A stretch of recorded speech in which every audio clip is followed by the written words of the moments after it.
And this is also the time where the first important Polish poet appears, Jan Kochanowski. This is for our cultural identity groundbreaking event. Jan Kochanowski was born in 1530 and 54 years later he dies. Renaissance poet who wrote in Latin. Sorry I'm reading this, but I have this tendency of digression, and I would never end any subject if I would not have kind of direction guiding. So I will read this just to give you a little bit of order. So he was writing as well in Latin as in Polish, and he was also translating from ancient Greek. He established, this is important things, he established poetic patterns for Polish literature and was the first Slavic author of attained excellence on European scale. He was really at the time famous, he was respected also outside Poland. At the University of Padua in Italy, in the 1550s, he studied ancient Greek and translated fragments of Homer, Euripides into Polish. Actually, a very brilliant translation. Unfortunately, he never managed to translate the whole play. From about 1563, he served as a secretary to King Sigismund II Augustus. He accompanied the king to the Sejm of 1569. Sejm is just like the parliamentary meeting in Lublin, and this is the meeting which enacted the Union of Lublin, formally establishing the Polish-Lithuanian Commonwealth. So he was one not only of these witnesses, but also of co-creators of this large Commonwealth. And next. He was a very prolific writer. He created the first canon of Polish literature. When I was in elementary school, I had to memorize many of his poetry, which is old Polish language, but still extremely beautiful. And so that's our just like the essential education.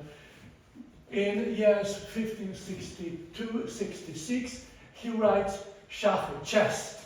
This is the first Polish language humorous epic or heroic comic poem. In 1578, he writes the dismissal of the Greek envoys, odprawa posłów greckich, the first Polish tragedy, written probably between 65-66. This is actually call to arms in the face of the serious conflict with Russia's Tsar, Ivan the Terrible. And this dismissal of the Greek envoys, of course, this is about the Trojan War. The action happens in Troya, where the Greeks are coming and requesting beautiful Helen to return.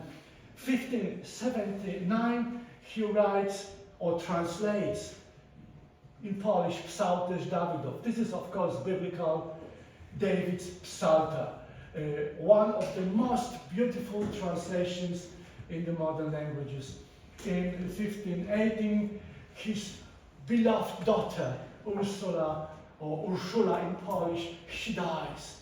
And he writes a series of 19 elegies, lamentations. And this was one of our elementary education poems that we were memorizing. Beautiful, and exactly, he is kind of bringing spirit to Polish language. And epigrams in 1584. 294 short poems written during 60s and 70s, published later in 3 volumes. So he was extremely prolific. For us, of course, the most important is this dismissal of the Greek envoys.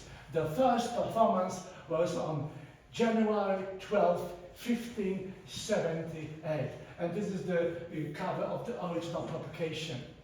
This play, the tragedy, was performed in Warszawa's, the Polish capital at the time, Ujazdów Castle, at the wedding of the aristocrat, very important person at the time, Jan Zamoyski, and his second wife, Krystyna Radziwiłł. These are the most famous, the most prominent Polish aristocratic families. The king battery was in attendance, and the highest clerics of the church, the most important people were invited. This was the kind of political event. The play was directed by royal physician and philosopher Wojciech Oczko. He was actually one of the founders of the Polish medicine.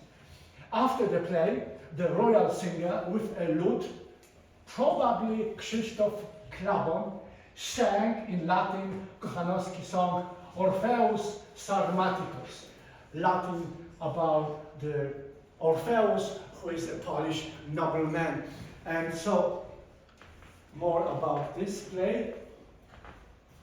Following an event mentioned in Homer's Iliad, the titular Greek envoys arrive at Troy to prevent the outbreak of hostilities.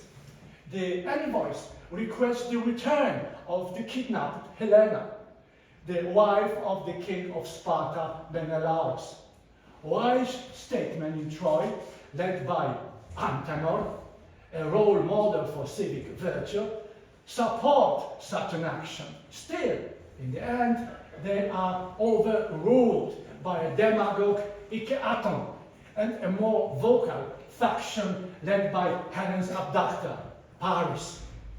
In the last fourth episode, Trojans reject the Greek request, and Ulysses utters the ominous words: O nierządne królestwo i zginienia bliskie, O anarchic kingdom and near annihilation. A few months after the premiere, at the beginning of 1578, same Polish parliament was to adopt taxes on the war with Russia. Here are quotes, the last verses of the Disney song. As I remind you, this is in attention, is in front of the king, of the most important politician at the time. So Kochanowski was not entertaining, he was intervening. We should prepare for the war with Russia. We Polish people, we have just like permanent problem with these Russians. They are always at the border. They are always doing something bad for us. So the last verses of the dismissal uttered by this virtual Antenor, a supporter of peace, although addressed to the Trojans, actually sounded ominous and were addressed to the politician and to the king battery. In Polish, bo radźmy też o wojnie, nie wszystko się brońmy. Radźmy jako kogo bić, lepiej niż go czekać.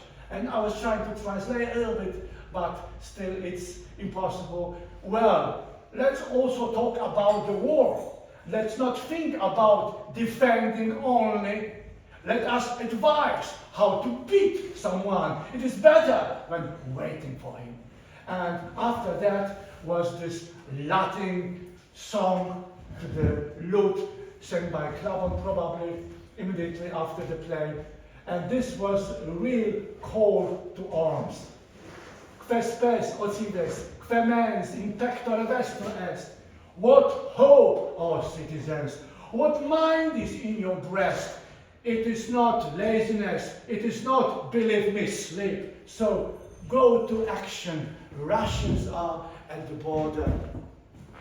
The most interesting modern production, this was of course staged many times in Poland.